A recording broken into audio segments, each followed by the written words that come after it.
Good afternoon, everyone. I am Rochelle. 20 years of education is what I hold. Early childhood education. I work with our babies, 3- and 4-year-olds with the Head Start program. I recently stepped away from that assignment. I now, as Brother Mondrea stated, I am with the One Radio. I also write poetry. I am a mother, a single mother. 16-year-old son who's at work right now, and my 12-year-old daughter who is here. I bring to you this. My first question is, where have we gone wrong? How did we fail our children? It's not that our children have failed us. We failed them. As we go back and we search our history, we are reminded that our ancestors, they sat around and they told stories. That's how we kept our heritage and our culture alive, by those stories. Mama sits you down, she lets you know about your grandmother, about your grandfather, about your great-grandmother, your great-grandfather. We don't give that to our children. I'll raise my hand and say, we don't give that to our children now. My father did it to us. I am the only girl of 5 brothers. I am the baby. My father was a boxing coach. I was raised by men. My mother, her and my father, they have always been together. But my mother worked. She was a nurse. She's still a nurse right now at age 69. 38 years she's been a nurse. And so she was working. I was with the boys. This is how I was raised. The stories that were given to me, I share with my children. But what I realize as I'm in this educational field with these babies, they're being raised by someone else. And I'm not talking about by a relative or by the system. They're being raised by this thing that we call an idiot box, this TV. They're being raised by Lil Wayne and Rick Ross and 2 Chainz. This is who's raising our babies. Where's our heritage? Where's our pride? How are you supposed to have pride or knowledge of self if it doesn't come from the home? Unfortunately, there's a lot of broken homes. There's a lot of us, again, such as myself, raising these babies by ourselves. Not that the fathers are not in the picture, but they're not in the home. Being that the man is supposed to lead us, we as women, we've had to pick up that extra. I say we, but let me speak about myself. Full-time student at UTSA. 6 classes away from finishing my BA. But golly, I gotta feed the kids. I gotta get this one to UIL. I gotta get this one to work. I gotta get this one to... It's only me. You know, so some things have to last. And unfortunately, education has to be put on the back burner when you're not getting the assistance from the government. When you're paying out of pocket, life gets hard. But we go back and we look at Malcolm's life. We look at how he lost his father at a young age. We look at the road where it led him. His family being separated at a young age. As I said, I recently stepped away from education. Not because I was tired and didn't feel like I was fulfilling, because I knew this is what my life's calling was. But what I realized is I don't have to be in the classroom to educate. I don't have to be in the classroom to touch lives. I can do that outside, which is what we're here to do today. We're here to take this man's life that we so talk about, but are we living it? Are we living the example that he gave for us? I was 10 years old when I was exposed to the autobiography of Malcolm X. Saw it in the closet one day, picked it up, and I mean the paperback version. You know, the pages were brown around the edge and it was falling apart. But I sat down and I read a little bit, 10 years old. As I got older, read a little bit more. By the age of 19, I was so enthralled with Malcolm and his life. But not just because, that wasn't my life, that wasn't my reality, but I had friends guys that I had grown up with, females that I had grown up with, living this life. And of course, as you're younger, you do that. You just live life, really without a care in the world. But it is not until you get a little more education, you get a little bit older, you get a little bit more wisdom, and you start understanding how Malcolm's life is parallel to your own. You find those similarities. So, as a parent, I myself have done the same thing. I feed my children, not just physically, but mentally. Yeah, of course, all schools are integrated. I think we might have one school here in San Antonio focused around the blackness and our culture and our African history. They're not getting it at school. But if we don't give it to them in the home, where do they get it? How will we be able to continue as a race if we don't feed our children? Where have we gone wrong? And again, we go back. Malcolm lost his father, brought up in the streets, went to prison. That's where half of our brothers and sisters are. They behind those bars.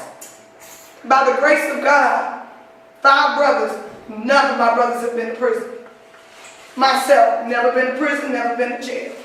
I've done some things that should have probably landed me there, but I'm not there by grace. Come on. Somebody was praying for me and kept me. But again, I ask, how did we fail our children? We failed our children. Come on. So until we, as a people, a dark-skinned people, a brown people, we come together and we understand that the unification must start with us. You can look out that door and you can judge the white people. You can judge the Hispanics. You can judge the Asians. But I will tell you something about those 3 cultures I just named. They take care of home. They take care of their children. They respect their elders. They don't take them and shove them away. You go to a Hispanic home, you have mama, grandma, daddy, kids, Theo, everybody in one spot. And everybody brings something collectively to the table. And they make sure that the children collectively get where they need to be. Asians, same way. They come over. They don't bring just one, they bring everybody. And everybody's in that community. And in that community, they have what we are striving for, economic freedom. They're not looking for other people to give them a handout. But even when they get the handout, they use it properly. They use it to uplift not just themselves, but everybody around them, the community. And we as a community, we have failed. And until we that are here, my elders, myself, and those that come behind me, until we take full responsibility for our people, for our children, we're going to continue to have what we have. Our education system, even though I taught in it, is crap. Our children do not receive what they should be getting. I mean, just your basic information. I have preschoolers that can sing every song on the radio, that can do every dance that you can think of. But I don't know my mama's name. I can't tell you where my mother is. I won't be long before you, but I want to give you this.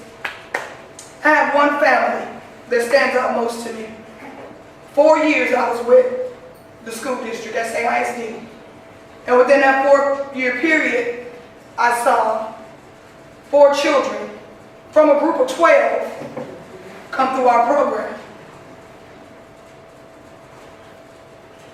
The mother has been here, there, and everywhere. She has 8 children with this one particular gentleman. This gentleman stepped out and had 4 more children. But all 12 of those children were being raised in that home under, of course, the most wretched of conditions. Last weekend, they lost their father. 12 children, all under the age of 10. They lost their father. Now, they were already lost.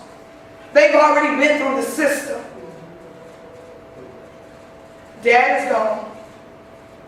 Mom is in the streets on drugs. 12 children from 10 years old to 4 months old. Who's going to be held accountable for those children? I know I'm going to be held accountable. Why? Because they entered my space. They crossed my path. So if any of them fall through the cracks, whether they were my students or not, I have to ask the question, where did I fail? Why are we not willing to take responsibility for ourselves as a people? Time of blaming the white man is over. Time of blaming the Hispanic or the Mexicans that come across the border and want to do these arts. You can't be mad at these people. Because we're here. And we won't do it. Why? Because we feel that we're privileged. Somebody owes us something. Nobody owes you nothing. Come on. You got to work for it. It is a must. You must work for this. And I'm not speaking on what somebody told me. I'm speaking on 39 years of living. My daddy would tell me, I've heard it before. My elders taught me, I heard it before. But it's not until you live it and you see it for yourself and you get a clear understanding. For the 4 young people we have in here, I behoove you, I beckon you to step outside of yourself for one moment and decide what your future is going to look like. It doesn't have to look like what society says it's supposed to look like. It doesn't even have to look like what your parents say it has to look like. But what it needs to look like is what you want it to be. Regardless of whether you're in a home with both parents, no parents, grandparents, great-grand, it doesn't matter. You can change that situation. Even at your age right now, you can change that. You don't have to repeat the cycle. You don't have to be a single father.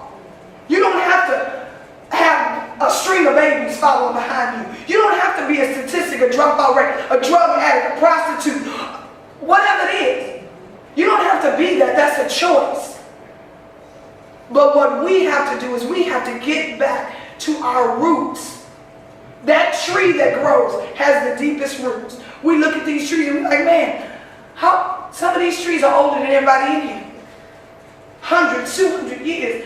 Those trees had a chance to put their roots into that ground. Grow strong.